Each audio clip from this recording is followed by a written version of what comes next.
नमस्कार दोस्तों, एक बार फिर से स्वागत है आपका मेरे यूट्यूब चैनल पर।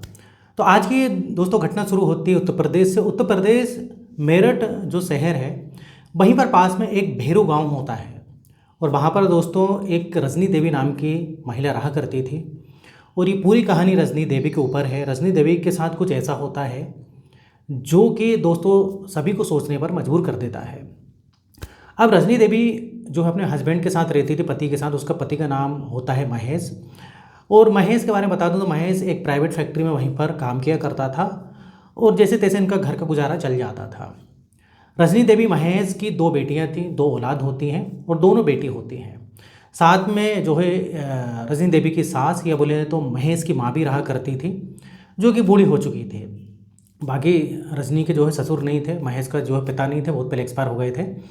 तो इस प्रकार से रहा करते थे और घर जैसे तैसे इनका ठीक ठाक चल रहा था। उतना अच्छा भी नहीं लेकिन ठीक है, चल रहा था। अब दिन दोस्तों बीतते रहते हैं और इधर रजनी देवी के बारे में बता दूं तो ये काफ़ी ज़्यादा धार्मिक किस्म की महिला होती है।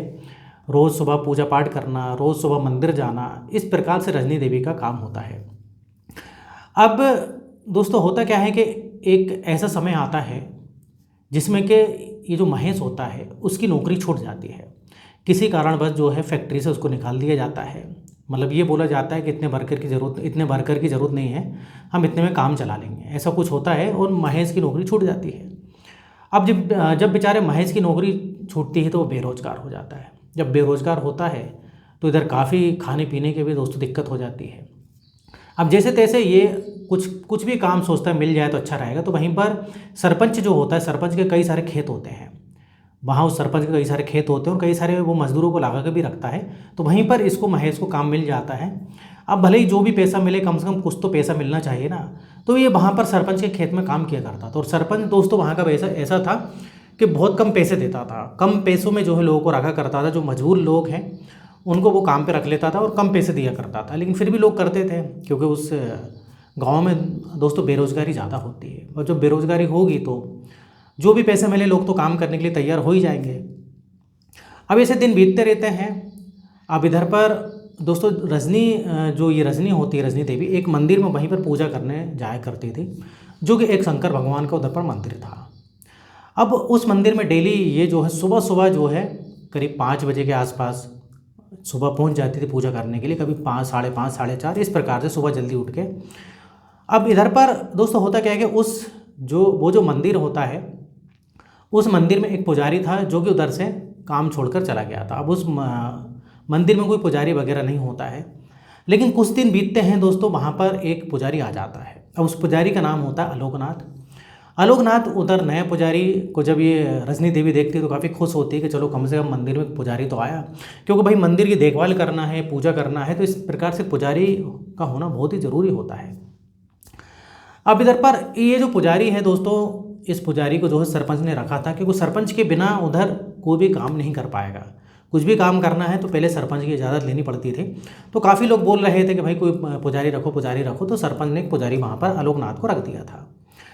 अब दोस्तों दिन बीतते रहते हैं लेकिन इनके दिन काफ़ी जो है गरीबी में बीत रहे थे रजनी देवी के। और इसकी जो बेटी होती हैं, दोनों बेटियाँ कभी न कभी बीमार हो जाती, कभी बड़ी बेटी कभी छोटी बेटी। अभी काफ़ी परेशान होती। बड़ी बेटी जो थी दोस्तों 8 साल की थी, छोटी बेटी 6 साल की होती है। अभी सोचती कि हो क्या रहा है, वहीं पति की नौकरी भी चली गई, काफ़ी दिक्कत, काफ़ी टेंशन में रहती है। तो और ये पूजा पाठ करती है। तो इधर पर दोस्तों सावन सोमवार आते हैं। जब सावन सोमवार आता है तो एक दिन बहुत ही जल्दी सावन सोमवार के दिन ही सुबह सुबह चली जाती है। करीब 4 बजे उठ के चली जाती है। जब 4 बजे उठ के मंदिर जाती है तो उस समय उस मंदिर में उस समय मतलब कोई भी नहीं आया हुआ था। और उधर पर ये जब पूजा पाठ करती है तो उधर ही से जो है आलोकनाथ निकलता है और ये काफ़ी उधर बैठ कर जो है भगवान का ध्यान कर रही थी। अभी आलोकनाथ पूछता है कि मैं तुमको हमेशा देखता हूँ, तुम डेली आती हो मंदिर और इधर कुछ ना कुछ तुम जो है परेशान मुझको दिख रही हो। मैं तुमको तुम्हारी शक्ल देख के बता सकता हूँ तुम परेशान हो। तो ये रजनी देवी बोलती है कि अरे पुजारी जी, आप तो एकदम सही समझो और आपसे क्या छुपाना, आप तो वैसे ही अंतर्यामी हो, आप तो वैसे ही समझ ही जाते हो। तो ये पुजारी बोलता है कि मैं शक्ल देख के बता सकता हूँ कि तुमको काफ़ी घर में दिक्कत चल रही है। अब इधर पर दोस्तों ये पूछता है रजनी देवी से पूरी बात बताओ क्या है। तो ये आलोकनाथ जो है ये जब रजनी देवी से पूछता है तो सारी बातें बताती है कि एक तो मेरे पति की नौकरी चली गई, दूसरा मेरी बेटियां जो है बीमार रहती हैं, कभी सास बीमार होती है, और यहाँ तक कि 2 जो हुई हैं वो बेटियां हुई हैं, और अगला अगर बेटा नहीं होगा तो काफ़ी दिक्कत हो जाएगी, ऐसा भी बताती। मतलब इसको एक और परेशानी ये थी कि इसकी सास बोलती है कि अगली बार बेटा होना चाहिए, क्योंकि 2 बेटियां हो गई हैं, एक बेटा रहेगा तो अच्छा रहेगा। तो ये सोचती है कि काफ़ी हमारे घर में दिक्कत चल रही है। और कभी कभी सास जो है दोस्तों इसकी मतलब उसको बोल देती थी कि जब से तू आई तब से कुछ ना कुछ दिक्कत हो ही रही है घर में। तू आई, तेरे आने के 1 साल बाद तेरे ससुर चले गए, उसके बाद मेरे बेटे की नौकरी चली गई, ऐसा उसको जो है बुरा भला भी कई बार इसकी सास बोलती थी। लेकिन ये ज़्यादा बेचारी सीधी सादी थी, रश्मि देवी ज़्यादा ध्यान नहीं देती है। तो सारी बातें जो है किसको बता रही थी? आलोकनाथ। तो आलोकनाथ बोलता है कि मैं तुम्हारी हाथ की लकीर देखना चाहूँगा। तो उसका हाथ वगैरह देखता है, हाथ देखता है, कुछ आंख बंद करके मंत्र पढ़ता है, और वो बोलता है कि देखो तुम्हारे घर में कुछ कालस आया है, और तुम्हारी तुम्हारी कुछ जो भाग्य है उसमें कुछ ना कुछ दोष है, तो उसका कुछ जो है उपाय निकालना पड़ेगा इधर पर। अगर उपाय नहीं करेंगे तो आने वाले समय में और भी दिक्कत हो सकती है, यहाँ तक कि अब तुम्हारे पति भी बीमार हो सकते हैं, कुछ भी दुर्घटना हो सकती है। जब ऐसी बात ही आलोकनाथ पंडित उस रजनी को बता देता है तो रजनी दोस्तों बेचारी उधर और परेशान हो जाती है। बोलती है कि पुजारी जी, आलोकनाथ से बोलती, पुजारी जी आप बताइए कि क्या करूं, ऐसा क्या करना चाहिए जिससे कि मेरा घर फिर से सही साट हो जाए, सब हमारी जो दिक्कतें चल रही हैं, इतनी जो परेशानी टेंशन चल रही है, सब खत्म हो जाए। तो आलोकनाथ बोलता है कि देखो, ये पुजारी बोलता है कुछ पूजा रखनी पड़ेगी इसके लिए, और तुमको मंदिर सुबह सुबह जल्दी आना है, और कुछ मैं सामान लिख के दूंगा, लिस्ट दूंगा, वो सामान लेके आना है। तो ऐसे ही होता है। ये रजनी बोलती है कि पुजारी जी जो आप बोलें वो मैं करूँगी, बस मेरी दिक्कतें ख़त्म हो जाए, मतलब मेरे जो घर में परेशानी चल रही ख़त्म हो जाए, और जो भी का दोष है क्या है भाग्य में जो भी है वो सब कुछ ठीक कर दो आप, तो बस ऐसे ही होता है। ये लिस्ट दे देता है, कुछ सामान ये मार्केट से खरीदती है, और अपनी सास को बोलती भी है कि मैं जो है सुबह सुबह जल्दी जाऊंगी कल, पुजारी जी ने कुछ पूजा रखी है, जो कि उन्होंने बताया कि हमारे घर में कुछ ऐसा है जिससे कि कुछ पूजा करने से ये जो है सब कुछ ठीक हो जाएगा। तो उसकी सास भी बोलती कि ठीक है, जो भी है बस हमारे घर का अच्छा होना चाहिए। तो ये दोस्तों अगले दिन सुबह सुबह जाती है, उधर कोई नहीं रहता है, और ये अंदर एक कमरा होता है जहाँ पर ये पुजारी रहा करता था। तो ये पुजारी को कमरे में, ये पुजारी जो उसको कमरे में ले जाता है, रजनी से बोलता है कि ये पूजा जो है हमको थोड़ी सी लंबी चलेगी और अकेले में करना पड़ेगी। इधर पर क्या है, मंदिर में कोई आ गया पूजा करने तो ये उसमें जो है थोड़ी सी क्या कहते हैं दोस्तों डिस्टर्बेंस वगैरह होगा। तो इस प्रकार से जो है ये उसको अपनी कुटिया जो होती पीछे वहाँ ले जाता है। तो दोस्तों जैसे ही ये वहाँ पर पूजा के लिए बैठती है तो इधर वो पुजारी बोलता है कि नहीं अभी तो मैं नहीं बैठना है, सबसे पहले तुमको नहा के आना है। तो ये रजनी बोलती है कि पुजारी जी मैं नहा के आई हूँ, मैं वैसे भी नहा के ही आती हूँ, पूजा करना है मंदिर में आना है तो नहा के ही आएगा कोई भी इंसान। तो ये आलोकनाथ बोलता है नहीं वो ठीक है, लेकिन अभी तुमको फिर से नहाना है। कुछ जल देता है, वो जल जो है वो बाल्टी में डालता है, जो जिस बाल्टी में इसको नहाना था बोलता है कि इसी जल में नहाना है, इससे तुम्हारा भी शुद्धिकरण होगा, शुद्धिकरण के बाद पूजा में बैठना है। अब दोस्तों रजनी मना नहीं कर सकती थी, रजनी न जाती नहा के आती है। नहा के आती है तो रजनी और खूबसूरत लगती है दोस्तों, नहा के आई जैसे ही आई वो, और उसको बिठा देता है पूजा के लिए। तो कुछ पूजा वगैरह चालू कर देता है, उसके बाद कुछ पीने के लिए इसको जल वगैरह देता है, ये रजनी जल पीती है। लेकिन दोस्तों धीरे धीरे जैसे समय बीतता है, उस जल पीने के बाद ये बेहोश होने लगती है। बेहोश होके जो है ये बोलती पुजारी जी मुझे काफ़ी नींद आ रही है, कभी मुझे अजीब सा लग रहा है। तो ये पुजारी बोलते कोई बात नहीं, तुम इधर पर थोड़ा सा, कई बार पूजा में ऐसा लगता है, तुम थोड़ा इस पलंग पर आराम कर लो। जैसे ही पलंग पर वो जाती है, पास में जो खटिया जो खाट पड़ी रहती है वहाँ पर वो लेट जाती है। लेटने के बाद दोस्तों इस पुजारी का असली काम चालू होता है। ये पुजारी जो है ये एक राक्षस था, ये उसके साथ गलत काम करता है। यहाँ पर वो विरोध करती है, उसको होश थोड़ा थोड़ा रहता है, ऐसा तो नहीं इंसान पूरा बेहोश हो जाएगा, लेकिन वो इतना विरोध नहीं कर पाती और इसके साथ ये पूरा गलत काम करता है जब तक इसकी संतुष्टि नहीं हो जाती। और उसके बाद जब इसको थोड़ा सा अच्छा होश आता है तो ये रजनी बोलती है पुजारी जी मैंने तो क्या समझा था, आप क्या निकले, अब देखो मैं क्या करती हूँ तुम्हारे साथ। अभी जाती हूँ मैं तुम्हारे घर में मैं अपने घर में बताती हूँ, और पुलिस थाने मतलब थाने में जाती हूँ, पुलिस स्टेशन जाके तुम्हारी कंप्लेंट भी लिखवाती हूँ। तो दोस्तों ये जो आलोकनाथ भी मांझा हुआ होता है, उसको तो पता है कि ये बताएगी कल के दिन कुछ ना कुछ तो गड़बड़ करेगी, तो पहले ही वो एक वीडियो बना लेता है इसका। बोलता है ये देखो मैंने तुम्हारा वीडियो बना लिया, तुम जहाँ चाहे मुझे मतलब मेरी कंप्लेंट कर दो, तो मैं तो जेल चले जाऊँगा, कोई दिक्कत नहीं है, और मैं पहले भी जेल जा चुका हूँ। ये सच्चाई बताता है आलोकनाथ। और इधर पर लेकिन तुम्हारी जो वीडियो जब पूरे गांव में जाएगा, सब कहीं ये जो तुम्हारा वीडियो मैं सब कहीं बता दूंगा, तो तुम्हारा सोचो क्या होगा, लोग किस निगाहों से तुमको देखेंगे। तो इधर भलाई तुम्हारी इसी में है कि तुम चुपचाप रहो। अब रजनी बेचारी इधर हैरान, रजनी इधर मजबूर, कुछ नहीं कर पाई। अब वो सोचती है कि अगर ये वीडियो मेरा सेगमेंट चला गया तो मेरी तो इज्जत ख़राब हो जाएगी। अब जैसे तैसे दोस्तों ये घर जाती है, बेचारी दुखी मन से जाती है। जैसे घर पहुँचती है तो सास बोलती कि और पूजा हो गई। ये बेचारी क्या बोलती है, रजनी बोलती कि हाँ पूजा हो गई।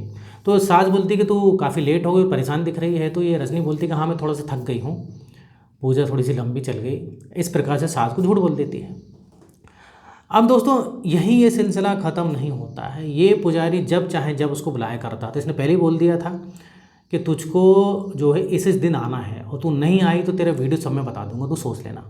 मेरा कुछ नहीं होने वाला, जो भी बिगड़ेगा तेरा बिगड़ेगा, और तू अगर नहीं आई तो तेरा सोचना क्या होने वाला है तेरे साथ। तो ये पुजारी बुलाया करता था। अब लेकिन दोस्तों इधर कहानी में एक नया मोड़ आने वाला था। अब इधर होता क्या है कि एक दिन की बात है, ये पुजारी ने उसको बुलाया, लेकिन साथ ही साथ जो है जब ये रजनी देखती है तो वहाँ पर जहाँ पर सरपंच जो होता है, वहाँ का जमींदार सरपंच जो होता है, वो सरपंच भी बैठा हुआ था। अब रजनी हैरान हुई, रजनी सोचती है कि सरपंच क्या कर रहा है। अब इधर सरपंच बोलता है कि ओ रजनी कैसी हो, जो तुम काम इस आलोकनाथ के साथ करती हो, पुजारी के साथ, वो काम आप आज तुमको जो मेरे साथ भी करना है। अब इधर ये रजनी हैरान हो जाती है। अब दोस्तों इधर कहानी के आखिरी में बताऊंगा, इधर जमींदार का भी बहुत बड़ा रोल होता है इसमें। तो दोस्तों ये जो सरपंच होता है ना, ये जो सरपंच होता है इसका नाम होता है रघुवीर। ये जो सरपंच रघुवीर था, इसका बहुत बड़ा रोल था इस सब काम में। वो मैं आपको अभी आगे जो है कहानी बताऊंगा। तो ये सरपंच भी उसके साथ गलत काम करता है। मतलब सरपंच रघुवीर और ये पुजारी आलोकनाथ दोनों मिलकर उसके साथ बारी बारी से गलत काम करते हैं। और ये दोस्तों एक बार नहीं, ये हमेशा जब भी ये उसको बुलाया करते थे, वो पुजारी ने बोल ही दिया था कि इस दिन तुमको आना है, इस दिन नहीं आ पाओगे तो फिर अगले दिन आना है। तो ये आए दिन उसके साथ गलत काम करने लगे और इस प्रकार से गलत काम करते थे। आखिरी में ऐसा होता है दोस्तों, ये अप्राकृतिक टाइप से ये काम करने लगे।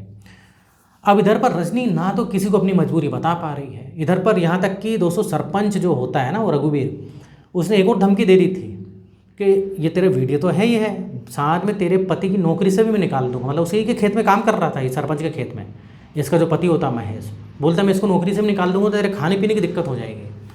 तो मतलब इधर रजनी काफ़ी परेशान हो गई, करूँ तो क्या करूँ।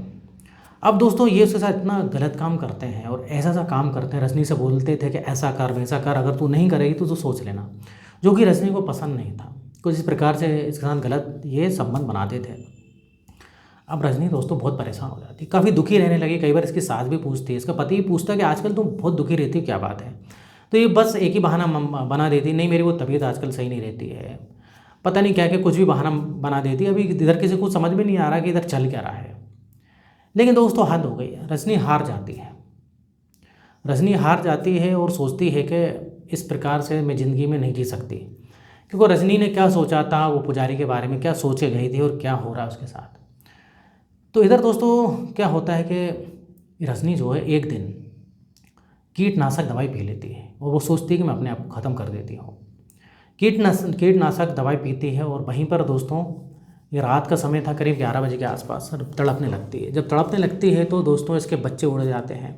फिर धीरे धीरे घर वाले सबको पता लगता है कि क्या हो गया रजनी को। तुरंत उसको अस्पताल ले जाते हैं पास में। अस्पताल जब तक ले गए जब तक वो बेहोश हो चुकी थी। अस्पताल में दोस्तों उसका ट्रीटमेंट होता है और ट्रीटमेंट में पता लगता है कि उसने कुछ कीटनाशक दवाई पी ली है।